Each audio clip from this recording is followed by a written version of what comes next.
Hi, boys and girls. Did you know today is April 1st, which is April Fool's Day? So we're going to read Arthur's April Fools today. I wish I was celebrating it with you at school, but since we can't be together, we'll read about April Fools today. It was the last day of March. The joke shop was full of people getting ready for April Fool's Day. Arthur and Buster tried out everything. Buster bought sneezing powder. Arthur got a fake telescope that gave whoever looked at it a black eye. But Arthur didn't feel like playing jokes. He kept thinking about Binky Barnes. "Who is Binky Barnes?" asked Buster. "Picture King Kong?" "Now double it," said Arthur. "He keeps threatening to punch me out." The next day, Arthur was practicing his magic tricks with Buster and Francine for the April Fool's assembly. "Hey, shrimp!" A giant shadow covered them. "I'll show you a trick," said Binky Barnes. He grabbed Arthur's favorite pen and put it in his pocket. "Now you see it, now you don't," said Binky. "Hey, watch it," said Arthur, trying to look brave.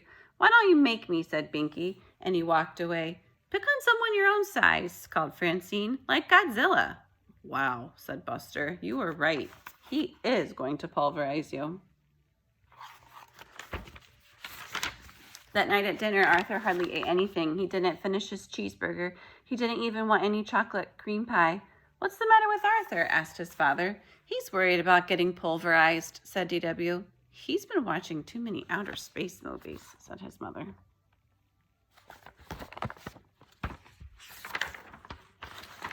Later on, DW barged into Arthur's room. "Good night, Mr. Universe," she said. "Haven't you ever heard of knocking?" asked Arthur.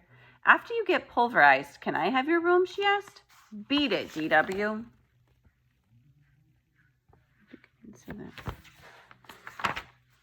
When Arthur finally fell asleep, he had nightmares.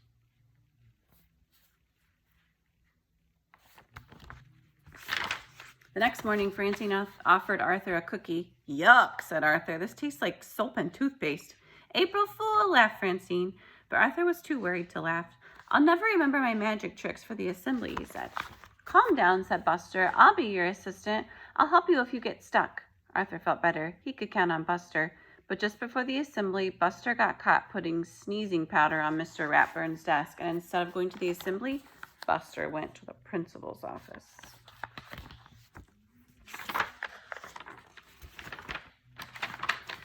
"I'll blow it for sure without Buster," thought Arthur. He walked into the auditorium. Who was sitting in the front row?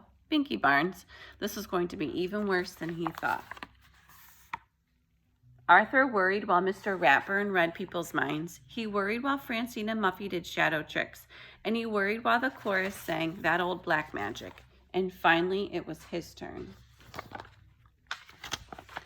"For my first trick," said Arthur, "I'll need a volunteer." Binky Barnes jumped on the stage. "Surprise, Pipsqueak," he whispered. Arthur gulped. Arthur asked Binky to tear up a sheet of paper and put it in the magic hat. He said the magic words and waved his magic wand to make the paper whole again. But rabbits came out instead. Everyone laughed. Arthur took a bow. By mistake, flowers fell out of his sleeve. Binky Barnes laughed harder than anyone. Then Arthur had an idea. He winked at Francine. "For my next trick, I will saw this young man in half." Binky stopped laughing and took a step back. "My saw, please," said Arthur. Binky turned pale. "And now the bucket to collect the blood," Binky screamed. He stepped back again, this time right off the stage. Everyone laughed, even Mr. Ratburn. After the assembly, Arthur stopped Binky in the hall. "What's the matter, Binky? You left before I could show you my best trick." "No thanks," said Binky Barnes. "Are you sure? It lets you see things you've never seen before," asked Arthur. "Really?" said Binky. He grabbed the telescope and pointed it at Francine. "I don't see anything." "Of course not," said Arthur. "You have to know the secret words." Do you think Arthur is tricking him?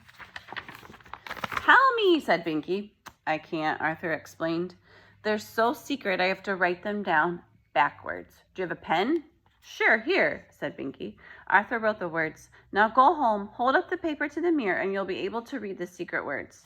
"Thanks, twerp," said Binky, and he ran out the door.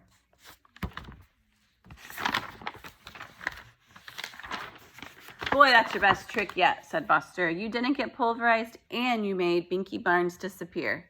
What did you write? Asked Francine. April Fool. I hope you're having a fun April Fool's Day at home. And tomorrow I'll have another chapter of our Wild Robot Escapes for you. So see you tomorrow. Bye.